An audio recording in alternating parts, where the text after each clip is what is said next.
What's up, Ketchup? Ito na naman po tayo at panibagong ride na naman at pupunta tayo sa Mount Kulis. Yan, ito na po ang ating motor. Kita-kita po kami dito sa may SM Center Point. Ayan po si Boss Jeff Cutie. Ayan, at ayan na dumating na si Boss Jack Chan. Yan, diba? Habang hintayin namin si Boss G, ayan na po si Boss G at pagkatapos na nagpagas po muna kami para sa aming ride. Ayan, so pinultang ka namin. Yan, welcome to Petron. Yan, diba? Yan. So yun, na-full tank na natin and then nag-ride na kami at eto may nadaanan kaming tindahan para sa aming babaunin. Yan. So yan, bumibili na kami ng aming madadala. So ayun, nag-ride na po kami. Ayan. So bilis-bilisan po natin at sana maging maayos ang aming pag-ride dito. Yan po, yan. Dito mo tayo sa may Marilaki. Pasigsag na po yan. At yan, napakadilim po. Dahil gabi na kami nakapag-ride. Yan. Dire-diretso lang tayo dito sa Marilaki. At sana walang lumabas sa White Lady. Yan po. Sige, hala.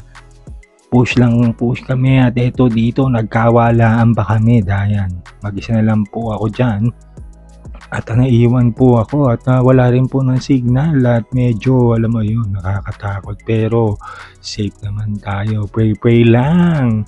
So yun, tuloy-tuloy lang ating pag-andar. Yan, may nakakasalubong din po tayo mga sakyan, so ingat lang din po tayo sa magdadrive. Ayan po. So yun, tuloy-tuloy lang tayo sa ating pagmamaneho along Marilaki Highway. Yan, so tuloy-tuloy lang ang ating pag-andar at hindi po tayo matitinag dahil kailangan tayo makapunta sa Mount Kulis along Marilaki, Tanay, Rizal. So yun po, tuloy-tuloy lang tayo sa ating pagdadrive. Yan, is along Marilaki Highway. So ayun na po at nakaabot na kami sa ating pupuntahan. So dire-diretso lang, papasok na po tayo papuntang Mount Kulis. So yun, madilim pa rin ang ating dadaanan. Pero ayan po, napahinto kami at nag-usap-usap kung saan po ba dahil medyo nawawala na po kami dito. So yun, tuloy-tuloy pa rin ang aming pag-rides. Yan, nagkakita-kita na po kami at dito na po kami papasok. So yun po, mga bandang alauna po ito ng madaling araw. So kahit ganun ay tuloy pa rin po kami. So yun po, dire-diretso lang ang aming pag-drive.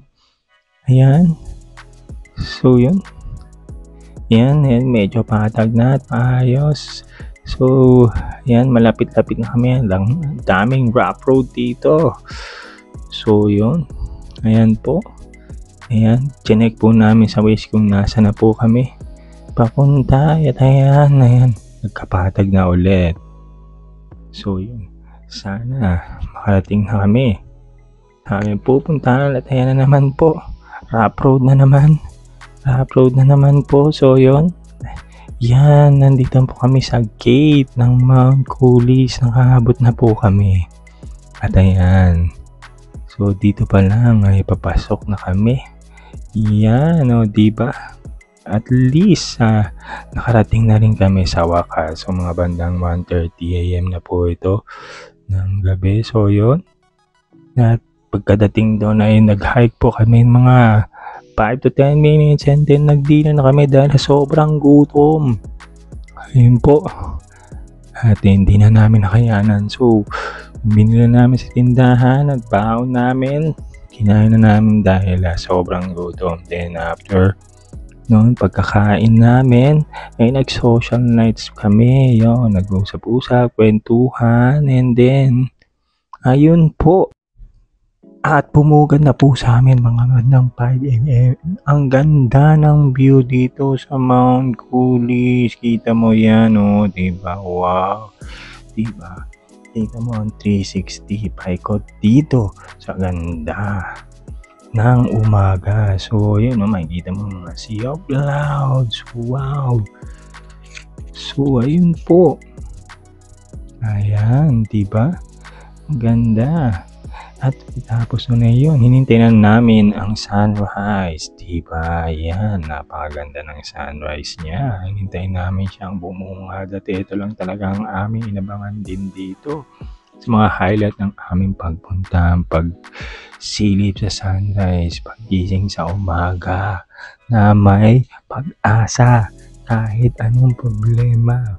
May darating at darating na maganda. Kaya wag po tayo mawawala ng pag-asa. So, yan po. Yan, diba? So, hinintayin natin mag-sunrise. Yan, ang sarap titigan niya lang habang lumalabas siya sa likod ng mga kabundukan. Ayan, diba? Kung makikita nyo, sarap lang titigan itong sunrise. Diba? Parang sana wag na matapos to.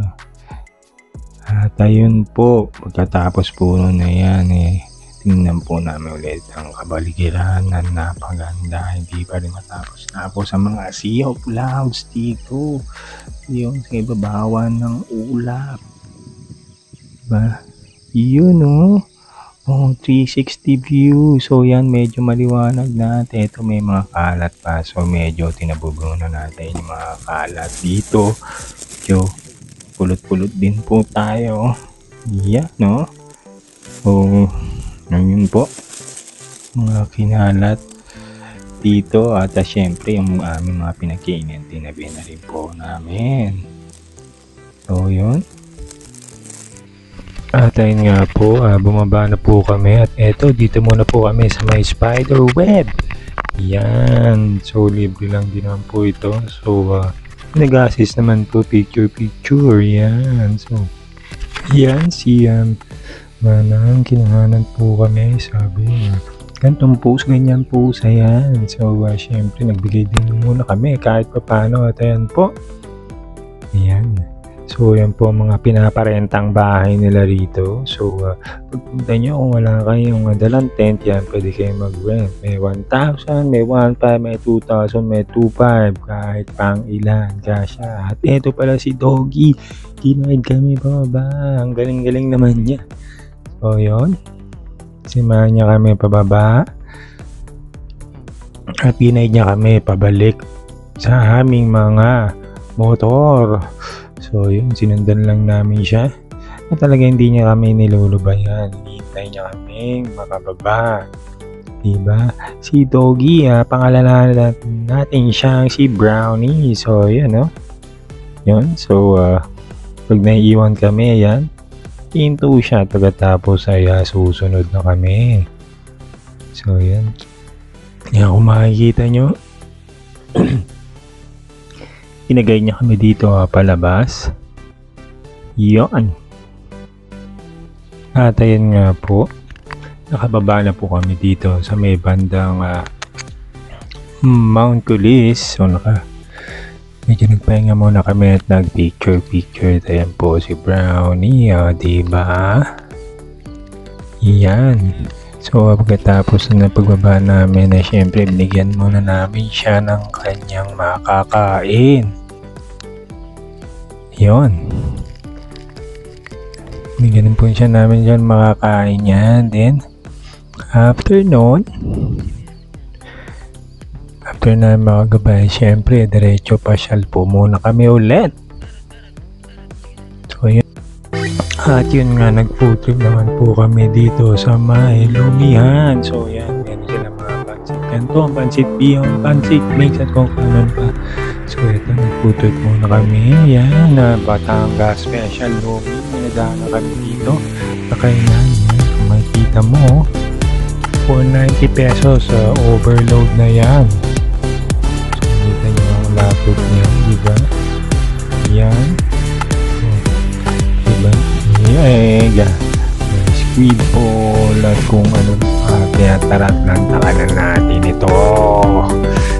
Yan, so yun nga, napakasarap nito, diba?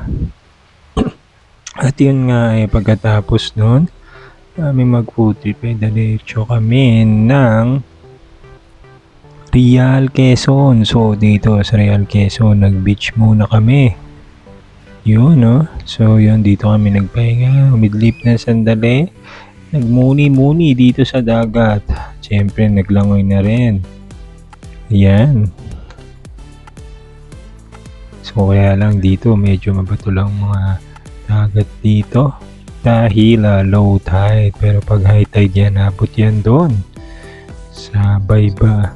Sa may bandang malapit sa amin. Dahil ngayon, hapon na, medyo low tide, so yan, medyo tampisaw muna kami dito sa dagat.